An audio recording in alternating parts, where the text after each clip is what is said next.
আসসালামু আলাইকুম। তা আজকে একটা অত্যন্ত গুরুত্বপূর্ণ বিষয় নিয়ে আলাপ করব। অ্যাকচুয়ালি সবই গুরুত্বপূর্ণ, আমাদের শরীরের প্রবলেম সবই গুরুত্বপূর্ণ। তা আজকে আমি মনে করি এটা একটা গুরুত্বপূর্ণ কিছু জন্য, যদি মুভমেন্ট আমাদের না করতে পারি, আমাদের যদি পেইন হয় বুঝছেন জয়েন্টে, আমি মনে করি এটা অত্যন্ত কষ্টকর জিনিস। কারণ আমি আমার মার যে অবস্থা সিচুয়েশান দেখেছি, সেটা বলতেছি যে এটা একটা ইম্পর্টেন্ট এবং অত্যন্ত গুরুত্বপূর্ণ টপিকস। সেইটা হচ্ছে আর্থ্রাইটিস। আমার ফেসবুকে এবং ইউটিউবে অনেক রিকোয়েস্ট আসতেছে বিভিন্ন ধরনের আর্থ্রাইটিস নিয়ে আলাপ করার জন্য। তো আর্থ্রাইটিস কী জিনিস এটা একটু সংক্ষেপে আলাপ করি। আর্থ্রাইটিস হচ্ছে জয়েন্টের রোগ। অনেকে অনেক বলেন এটা হচ্ছে ডিজেনারেটিভ জয়েন্ট ডিজিজ এবং ইনফ্লেমেশন অফ জয়েন্টস, মানে আমাদের যে জয়েন্টগুলো আছে সেগুলো প্রদাহ। এর একটা গ্রুপ, এখানে শুধু একটা রোগ না, একটা গ্রুপ। আর্থ্রাইটিস বলতে একটা গ্রুপ অফ ডিজিজ বলা হয়। তো দেখেন, আপনারা জানেন যে সিমটমগুলো কী, প্রত্যেকেই জানেন যাদের এই প্রবলেম রয়ে গেছে, যারা জানেন কী হবে। ব্যথা, প্রথমে ব্যথা, এরপরে সোয়েলিং মানে ফুলে যাবে, ওইখানে ধরেন টেম্পারেচার লক্ষ্য করতে পারবেন। তারপর দেখবেন যে অনেক সময় মুভমেন্ট কমে গেছে, মানে স্টিফনেস, এরপরে ডিফরমেশান, বুঝছেন, মানে জয়েন্টের ডিফরমেশান হয়ে গেছে। এইগুলো আপনারা সবাই জানেন। এবং যে গাউট আপনারা জানেন, হঠাৎ করে রাত্রে হঠাৎ করে আপনার এমন ব্যথা, মানে বিক্টোতে, মানে পায়ের বড় আঙ্গুলে এটি।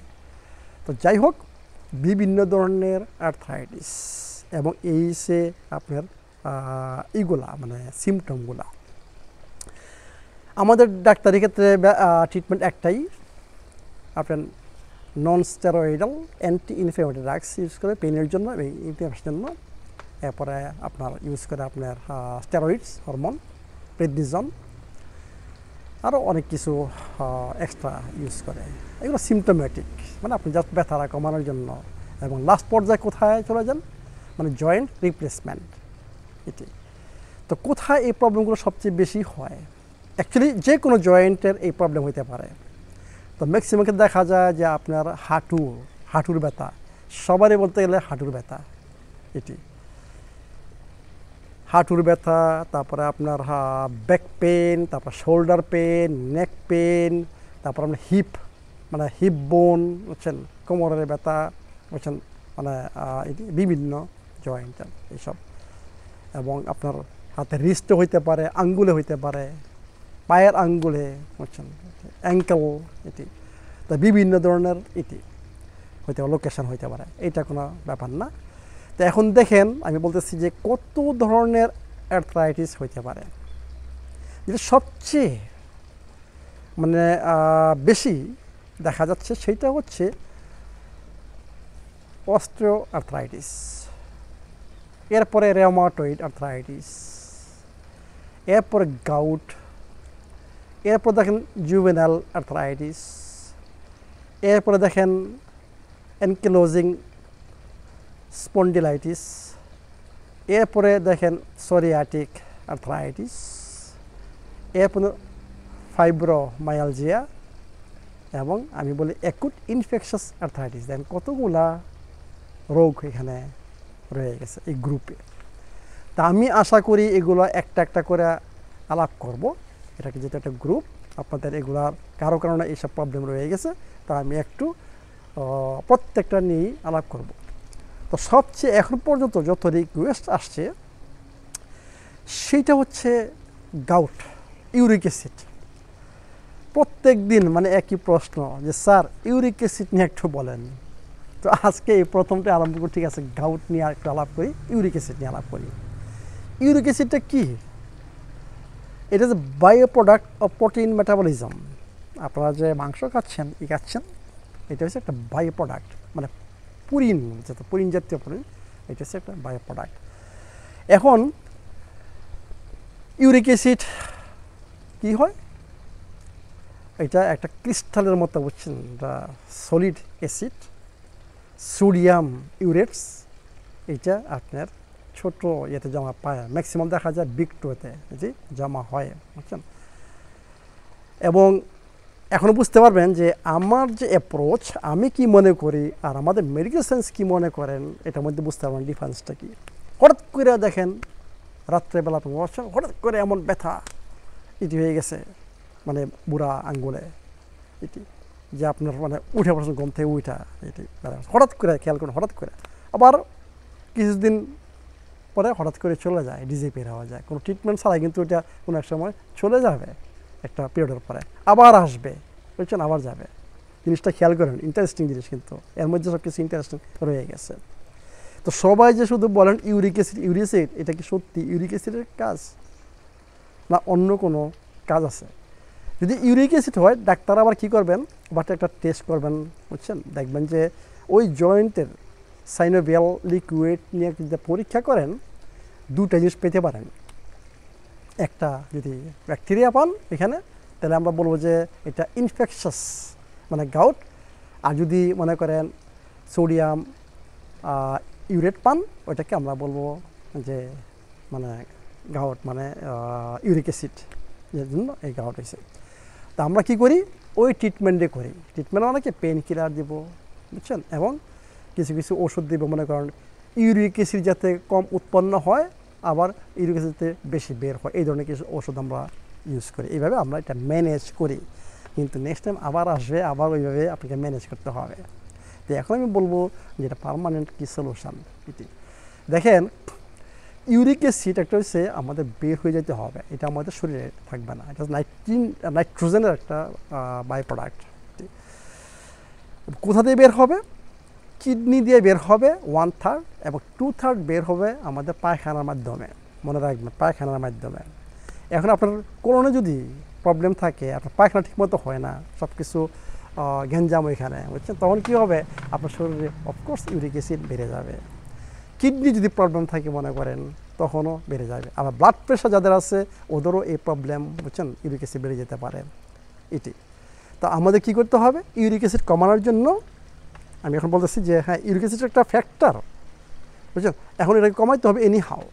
এটাকে কমাইতে আমাদের কী করতে হবে, আমাদের ফাইবার খেতে হয় বেশি, যে কোলনটা যদি ঠিকমতো, পায়খানা ঠিকমতো বের হয়, জমা না হয়, কনস্টিপেশন যে না হয়, এমন কি আমাদের বেশি বেশি ফাইবার খেতে হবে, বাওয়াল মুভমেন্ট থাকতে হবে, এবং হেলদি কোলন হইতে হবে, মনে রাখবেন, নাম্বার 1।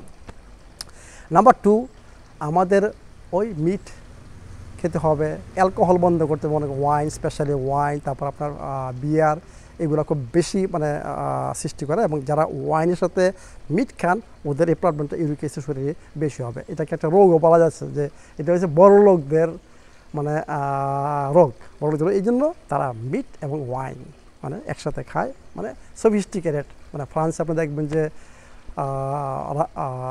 কী বলো, প্রেসিডেন্ট, ওরা বড় বড় ইয়েতে দেখবেন মিট এবং ওয়াইন আচ্ছা। তো এই দুইটার জন্য ইউরিক অ্যাসিড আপনার বেশি হবে। এটি এর মানে কি মনে রাখবেন, যারা বেশি বেশি প্রোটিন খাবেন, প্রোটিন বেশি বেশি খাবেন, ওদের ইউরিক অ্যাসিড বেশি হবে। এর জন্য এটা হচ্ছে একটা by product of protein metabolism.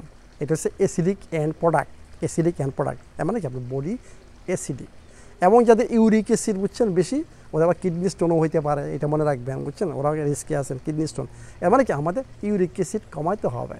তো আমি বললাম ইউরিক অ্যাসিড কমাইতে হলে কী করতে হবে, এইসব মিট জাতীয় খাবার বন্ধ করতে হবে, মিট জাতীয় খাবার কম খেতে হবে, এবং আরেকটা কী করতে হবে, যে আমাদের কোলনটা যদি ঠিক মতো কাজ করে। কারণ ম্যাক্সিমাম, বুঝছেন, যদি আপনার তো ইউরিক অ্যাসিড হবেই, আপনি এনিয়া প্রোটিন খাচ্ছেন,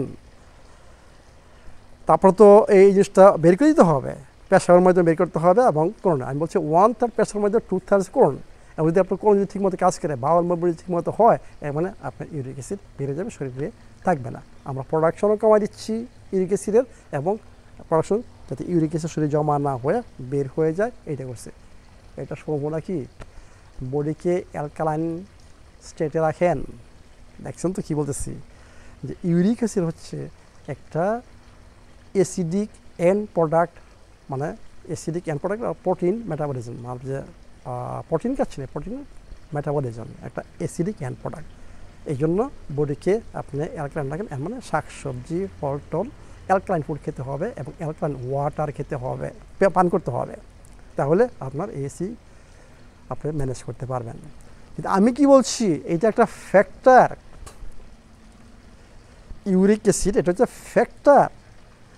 আমি মনে করি আমার যখন আমি চিন্তা ভাবনা করলাম যে ইউরিক অ্যাসিড তো মনে করেন যাদের হচ্ছে সবারই হচ্ছে, একজন তো বেশি হচ্ছে, কিন্তু এটা তো এমন হইতে পারে না হঠাৎ করে আপনার এই ব্যথাটা চলে আসবে। ইউরিক অ্যাসিড সবসময় শরীরে থাকতেছে, এবং যে এই যে ক্রিস্টাল মনে করেন সোডিয়াম ইউরেটের ক্রিস্টাল, এইটা তো ওইখানে জমছে এবং এটা তো থাকবে, এটা তো আপনি কিছু করেন না, এটা বের হওয়ার, কিন্তু ব্যথাটা তো চলে যাচ্ছে, আসতেছে হঠাৎ করে, আবার হঠাৎ করে চলে যাচ্ছে, কিছুদিন থাকতেছে, আবার কয়েক মাস পরে আবার আসে। এটা কী জিনিস? আমি চিন্তা ভাবনা করতে করতে একটা পাইলাম, এবং আপনারা জানেন যে হেয়ারপেস, এই যে ঠোঁটে আপনার হেয়ারপেস হয়, মানে সর বুঝছেন হয়, সেইটাও আমি একটু কম্পেয়ার করলাম যে এটা তো হঠাৎ করে আসে, আবার 4-5 দিন 7 দিন থেকে আবার চলে যায়, আবার আসে, বুঝছেন? এর মানে কি এটা কি ব্যাকটেরিয়া না ভাইরাস? ব্যাকটেরিয়া তো এরকম হয় না, ব্যাকটেরিয়াকে আপনি অ্যান্টিব্যাকটেরিয়া মাইরে ফেলতে পারেন, এটা ভাইরাসের কাজ। আমি মনে করি গাউটটা হচ্ছে আপনার ক্রনিক ভাইরাস ইনফেকশন, কোথাও আপনার শরীরে ভাইরাস রয়ে গেছে। এই ভাইরাস যখন আপনার ইমিউন সিস্টেম যখন ডাউন হবে, কম্প্রোমাইজ হবে, তখনই আপনার ওই যে অ্যাটাকটা আসে, বুঝছেন? ওই যে ভাইরাস, কখন ইমিউন সিস্টেম যখন উইক, তখন ভাইরাস জায়গা পড়ে। ওই যে আপনার হঠাৎ করে আসে, হঠাৎ করে চলে যায়, ওইটা হচ্ছে ভাইরাসের খেলা। এর মানে কি রুট কজ হচ্ছে আপনার ভাইরাস। গাউটের রুট কজ আমি বলবো এইটা ভাইরাস। এর মানে কি আমাদের অ্যান্টিভাইরাল ট্রিটমেন্ট করতে হবে, শরীরের সব জায়গাতে ভাইরাস না থাকে সেটাকে দেখতে হবে। এবং সেটা কে করে? ন্যাচারাল রেমেডির মধ্যে কি আছে বলেন? কোনো অ্যান্টিভাইরাল মেডিসিন, বুঝছেন? ভাইরাসের গ্রোথটা মেনটেন করে, কিন্তু মারতে পারে না, এটা মনে রাখবেন। যত অ্যান্টিভাইরাল মেডিসিন দেখবেন ওরা গ্রোথ, বুঝছেন, স্টপ করতে পারে, কিন্তু মারতে পারে না। এবং ওদের সাইড এফেক্ট প্রচুর। অ্যান্টিভাইরাল যে কোনো মেডিসিনের সাইড এফেক্ট অত্যন্ত, বুঝছেন, ভয়ঙ্কর সাইড এফেক্টস। আমাদের ন্যাচারের মধ্যে রয়ে গেছে অনেক জিনিস। সেটা কি? মেডিসিনাল কোকোনাট অয়েল, অ্যান্টিভাইরাল, বুঝছেন? এবং আমার ক্লিনিকে রয়ে গেছে ওজন থেরাপি, অ্যান্টিভাইরাল।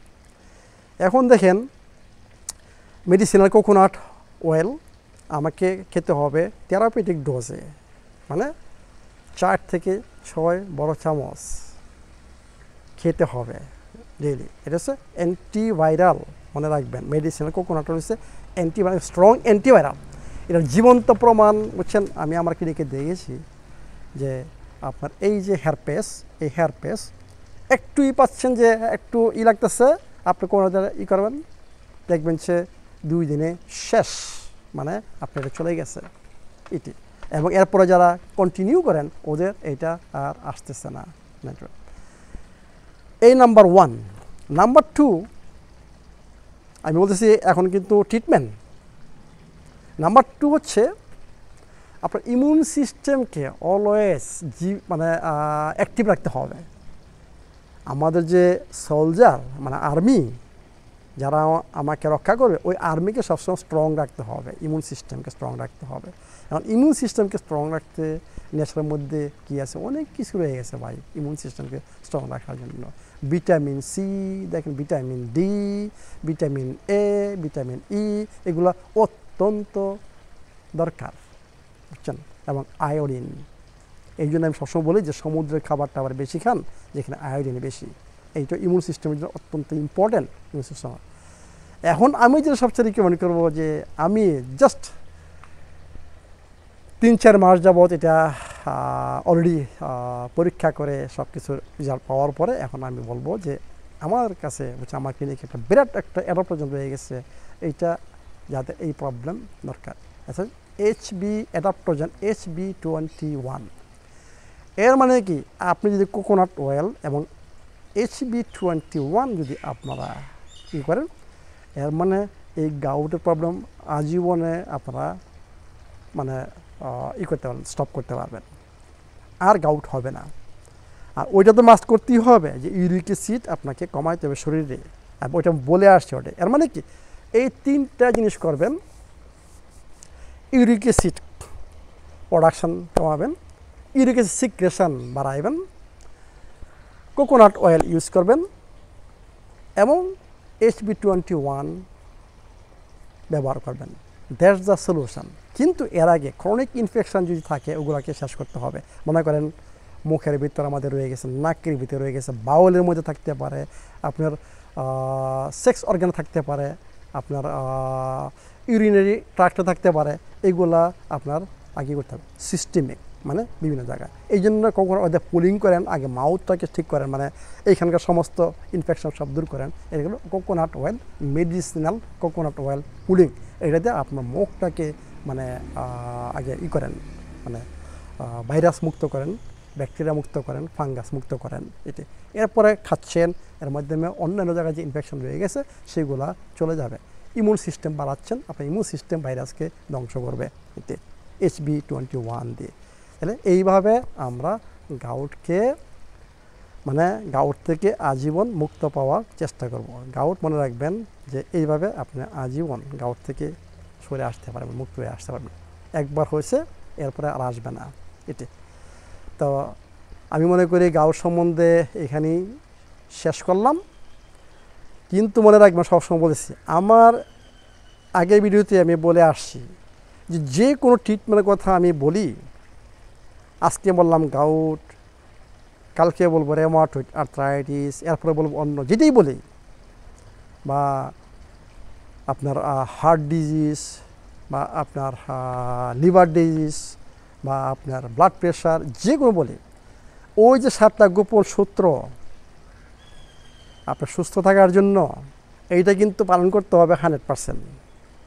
আমি এটা বারে বারে বলতেছি এই জন্য যে আপনি যদি ওগুলো বাদ দিয়া, এই যে এখন বললাম কোকোনাট অয়েল নেন, HB21 খান, তারপরে ওইগুলো কম খান, আপনি আজীবন সুস্থ থাকবেন, আপনার গাউট ফেরে আসবে না। নো, বিলিভ মি, আমাদের সবগুলো একসাথে করতে হবে, কারণ আমাদের বডিটা কাজ করে বুঝছেন একটা ব্যালেন্সে, ওই ব্যালেন্স ঠিক রাখার জন্য এগুলো সব একসাথে করতে হবে। তো থ্যাংক ইউ ভেরি মাচ।